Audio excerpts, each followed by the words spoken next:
Hello, this is Julie Severin, and I'm back here on YouTube to talk about more spirituality and Spirit 101.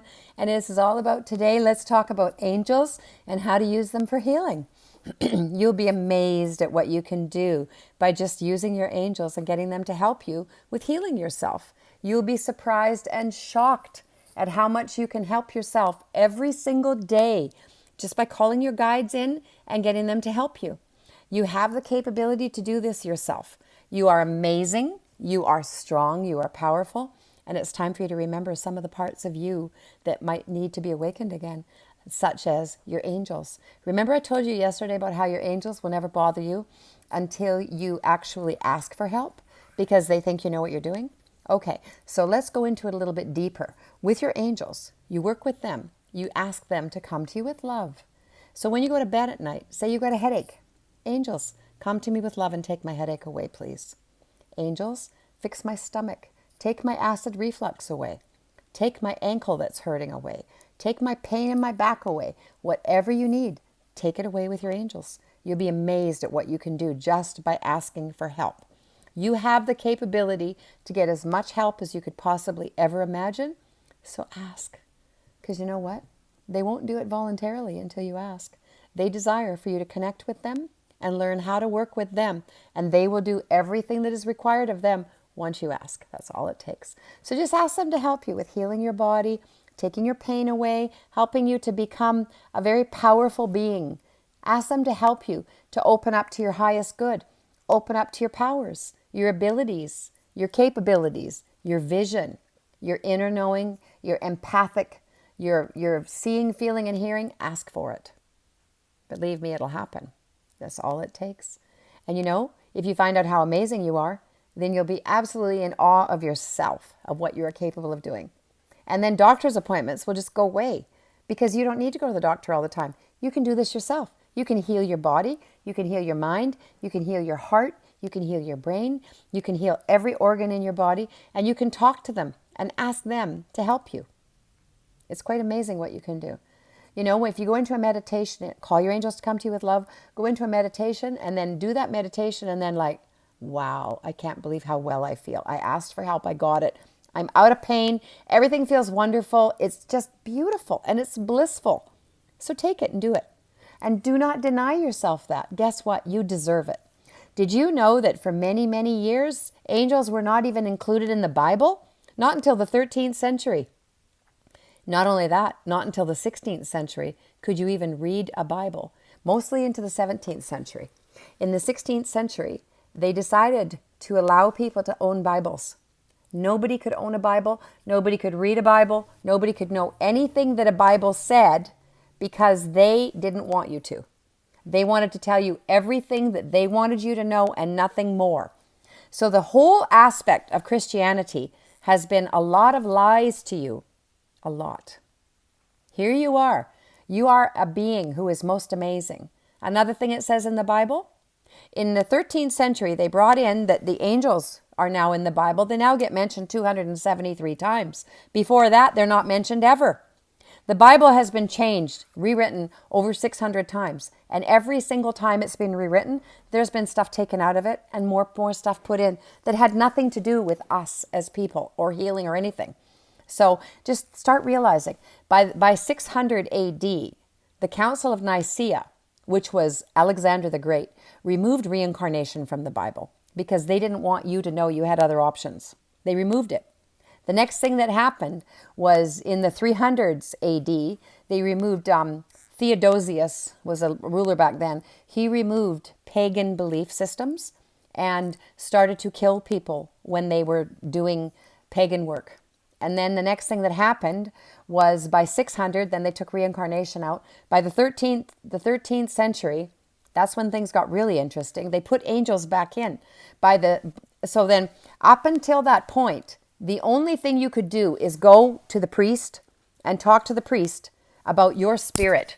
There was no sharing of your spirit in yourself. You could not congregate with other people and visit for talking about God or spirit. You would be murdered for that. You would be murdered if you owned a Bible, murdered for printing a Bible. Then Protestantism moved in. around the 15th century, 16th century. When Protestantism moved in the 16th century, Catholicism got knocked a bit, and then they all fought with each other. Hundreds of thousands of people were murdered because they didn't believe in the Catholicism, they believed in the Protestant. They were murdered for that. They were murdered for trying to print Bibles. They were murdered for trying to read. They were murdered for trying to learn. So if you understand all of this stuff, you realize the angels have been around forever. They just have. They're with you. They belong to you. Each person is born with a minimum of 3 angels. As you grow in your spirit, I have 47 now. 47, because it's what I do, the work that I do. So we grow more angels, we get more. As we move on our spiritual path too, some of our angels will leave and more will move in order to join us in the next part of our quest.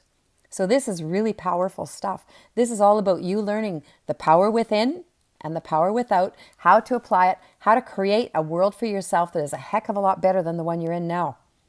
If you use your angels every day, you'll not suffer.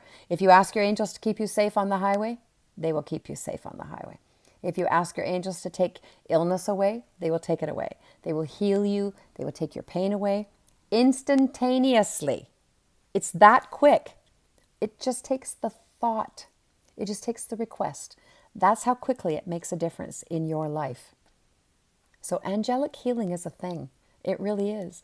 And you can angelically heal yourself with your own energy just by loving yourself, calling your angels, and getting them to help you.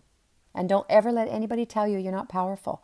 That's the other thing that was put into the Bible in the 13th century was, with the mention of the angels, you are now told in the Bible that the angels are higher up on the hierarchy list than you are.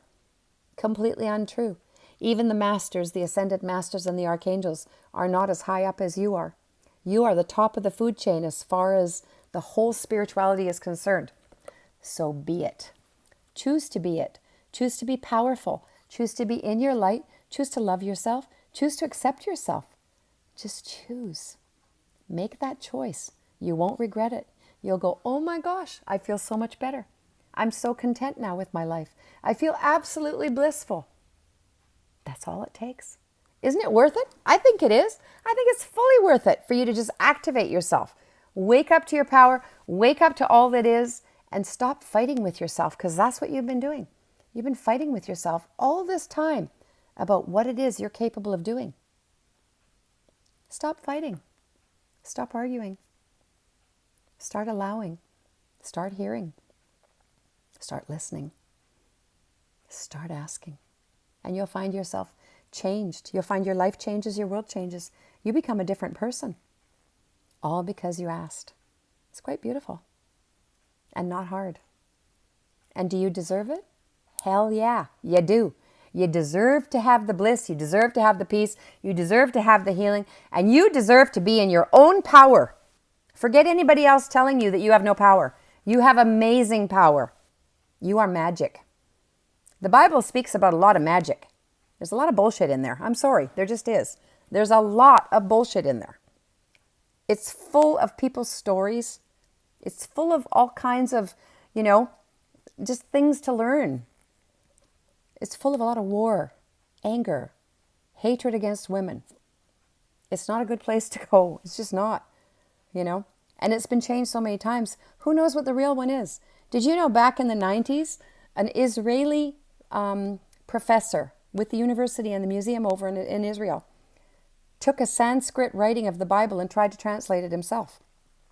Translated most of it, did a really good job. Only problem was, one of the pieces of old paper had a little fly spot on it. That fly speck changed the whole definition of that whole chapter.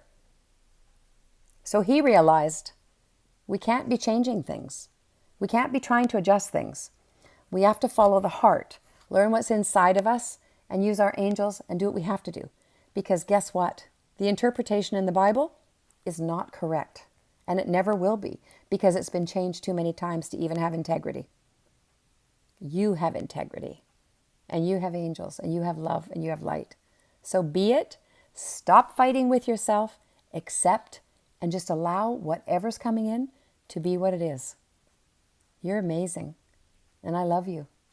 I love everyone because I see the light in every single one of you. Whoever I meet, I see the light. I see the joy. I see the bliss that is so possible in everything that you do. Become it. Allow it. Ask. Never, ever hesitate to ask. You are loved. And I will see you tomorrow. Okay, bye.